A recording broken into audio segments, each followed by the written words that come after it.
Big story today. For the first time in more than 50 years, Amtrak has announced plans to reestablish services to Chattanooga. This as the Biden administration hopes to deliver more federal funding for infrastructure in a $2 trillion spending proposal. And our reporter Joy Dukes is live in the studio with more on what this means for residents here in the Tennessee Valley. Hello, Joy. Yeah, David, on Wednesday, Amtrak unveiled this map showing the tentative routes by 2035. It includes service to both Chattanooga and Nashville. You can kind of see there in the corner. Now, this would be a connector through the existing route in Atlanta and provide residents here with more options for travel. Plans to bring passenger train service to hundreds of cities, including Chattanooga, are in motion, according to Amtrak officials. We're looking to give people more options to move around. The U.S. passenger rail service shared those plans for expansion after President Joe Biden announced a $2 trillion infrastructure proposal, which includes $85 billion in funding for improvements to existing transit.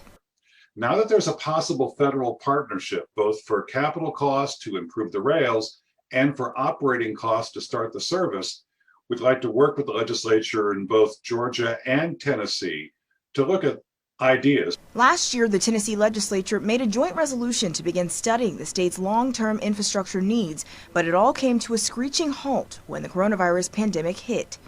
But this federal funding could be the answer to getting things back on track. The infrastructure plans that you see from President Biden right now, the Recovery Act, which was just passed, all those things are putting the pieces into place that we need to have so that we can secure our future. And giving Chattanooga's economy a much-needed boost, according to Mayor Andy Burke. Particularly on the economic development side, being able to link up with strong cities like Nashville and Atlanta gives us a really great corridor for that service. Making this map a reality in the next 15 years would greatly depend on whether President Biden's infrastructure plan is approved by Congress. Right now, Amtrak officials are working with local leadership to begin identifying the best options for a stop.